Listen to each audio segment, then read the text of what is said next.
What's up, YouTube? On this episode of Coddiwomple Overland, we're going to be heading to the Outer Banks of North Carolina and explore Portsmouth Island. We don't need a destination, let's go where the river's taking us. We arrived at the Morris Marina the night before we were supposed to get on the ferry, and they let us camp there overnight. We were set to get on the ferry early the next morning, so we didn't want to drive in super early. This worked out great. The next morning we woke up and it was business as usual, getting everything ready and watching a beautiful sunrise.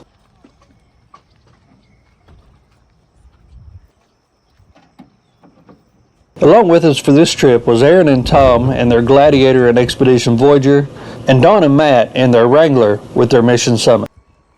The Morris Marina Ferry is the only ferry that goes from Atlantic over to the Portsmouth Island.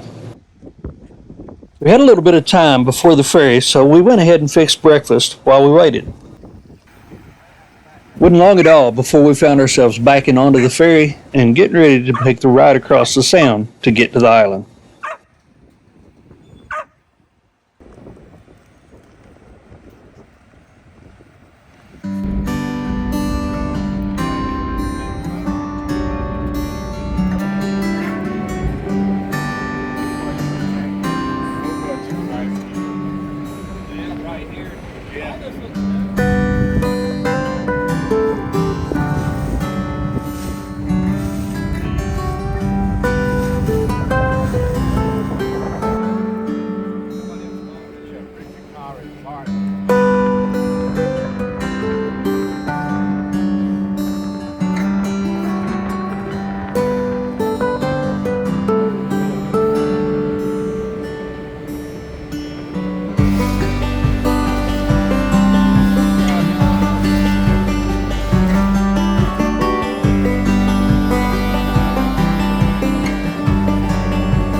After about a 40-minute ferry ride, we had made it to Portsmouth Island.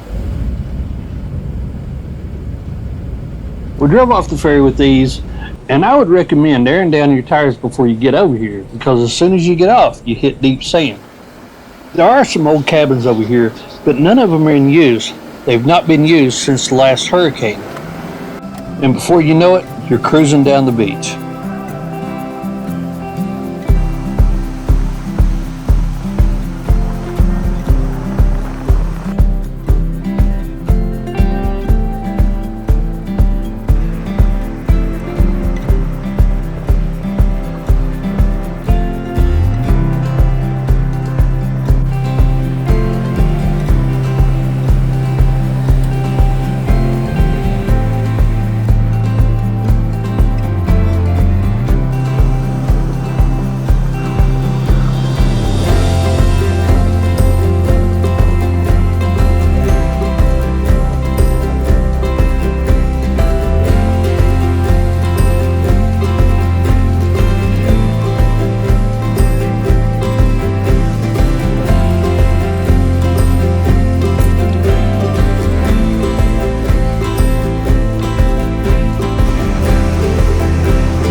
There's not many things more relaxing than hanging out on the beach, and that's what we did for the remainder of the day.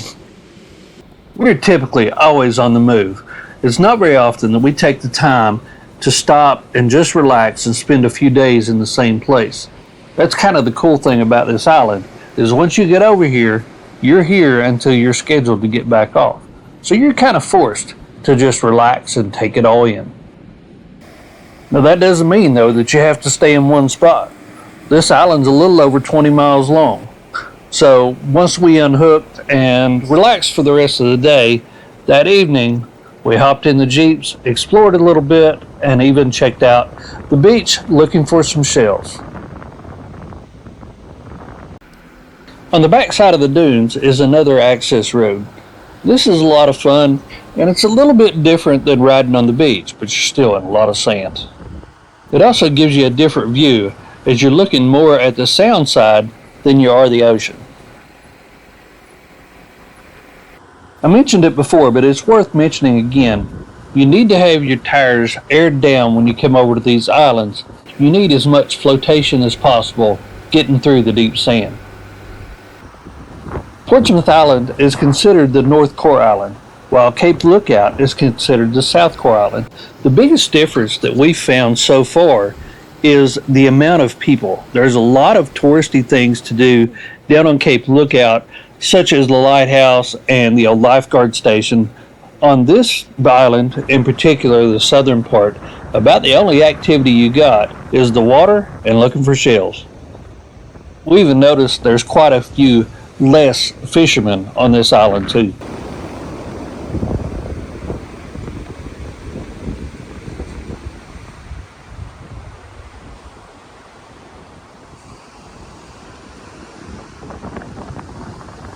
You'd have to feel like you have this whole island to yourselves. The first day and a half that we were here, we only seen one other person.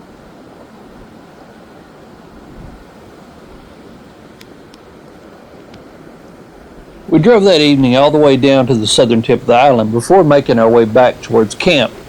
It was time to start getting things ready for dinner tonight.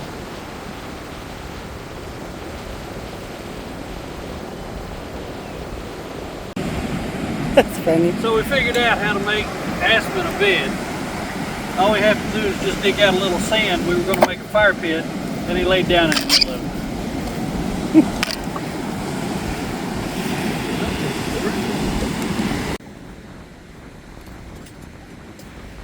What are you fixing, Aaron? Oh, just burgers.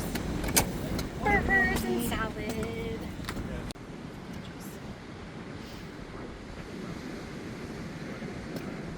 One thing that we noticed about our initial setup earlier in the day, next to the dunes, was the amount of greenhead flies. They were atrocious. So we moved our camp down a little bit closer to the water to get away from the dunes. That being said, make sure you have plenty of bug spray, and they won't be too bad. But I gotta tell you, the sunsets here are worth the trip.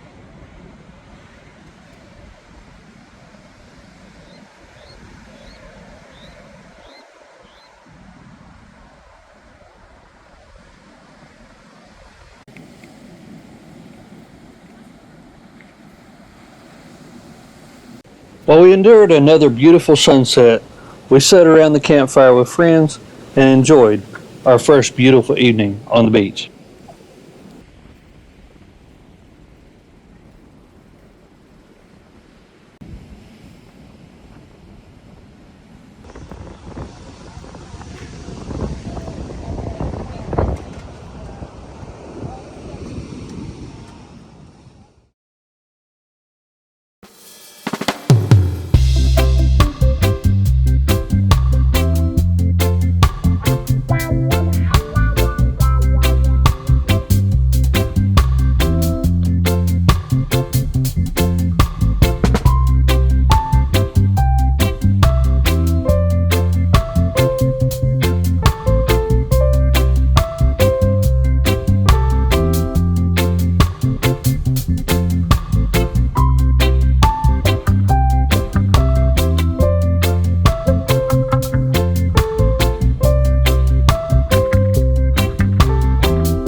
With all this relaxing, I still had to get a little bit of work done, and I couldn't think of a better office view than this one.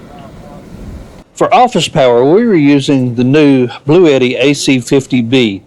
It's a 448 watt-hour power station that was perfect for what we were doing here. I was able to charge several phones, my mics, power the computer, and the Starlink all off this one power station. We'll be doing a full review on it here soon.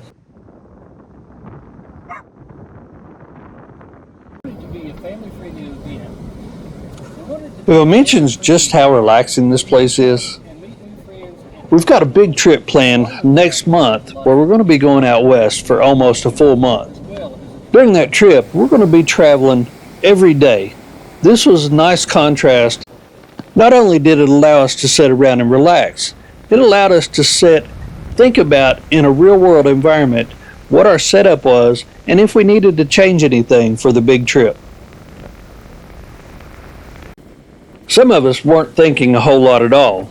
We were doing a lot more relaxing than anything. The thing about all that relaxing is some individuals start getting bored and start looking for different things to do. Aspen wasn't the only one getting bored. Everybody else was getting a little bit fidgety as well. And that's when Matt and Tom decided to start building a fire and getting things ready for dinner tonight. Tom and Aaron had bought a new fire pit grill combination, and they wanted to give it a try on this trip. Tonight's menu was the perfect option, and that was kebabs on the grill. Hear anything?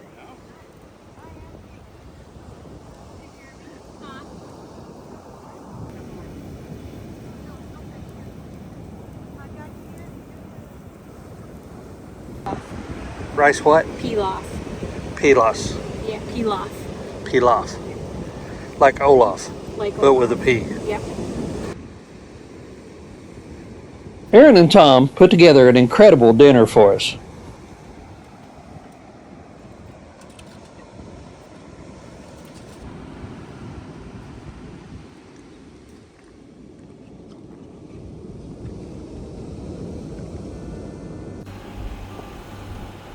After that amazing dinner, it had been a couple tide cycles since we had been out looking for any shells. The sun was starting to set, and it was time to go see what kind of new treasures we could find.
For our last full day on the island, everybody kind of cooked something just a little bit different for breakfast, and then we all put it all together to have one big breakfast.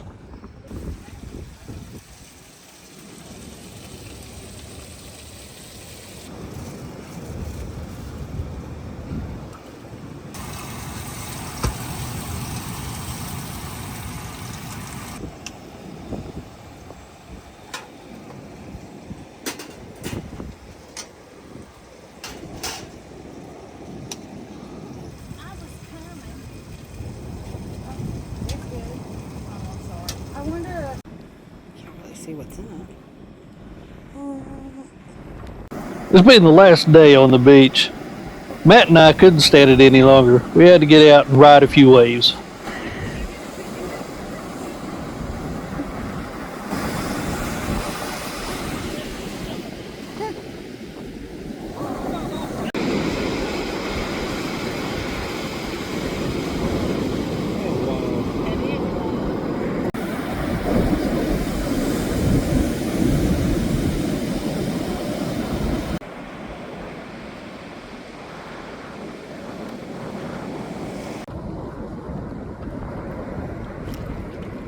By mid-afternoon, the wind had changed directions a little bit and definitely picked up. We were dealing with steady winds between 20-25 miles an hour and gusting higher than that. It was very similar to the same thing that we had last year, just not quite as bad, but it was still enough to wear on us. That's the little pieces. The little pieces. I just have a feeling that I'm going to stab my finger on one of them. We set up windbreaks the best we could, hid behind them, and had leftover kebabs for dinner tonight.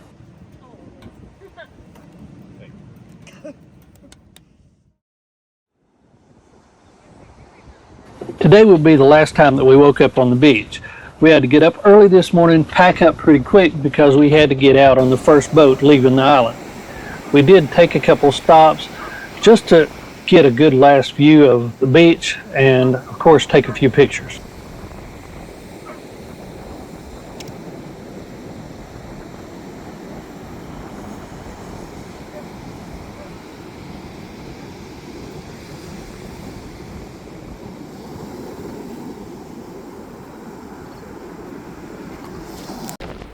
After photos, we were on our way back towards the ferry. This has been a great trip. It's a lot different on this island than it is on Cape Lookout. While they're both dispersed camping, you have a lot more traffic on Cape Lookout than you do on this one. If you truly want to be remote, feel isolated, and feel like you're by yourself, this is the island that you need to come to. On the way back over from the ferry trip back to the mainland, we decided to go ahead and air our tires up and be ready to roll when we got back to the mainland. Once we hit mainland, we were ready to take another adventure, but you're going to have to wait till the next episode to see where we go. I hope you guys have enjoyed this trip, and until next time, see ya.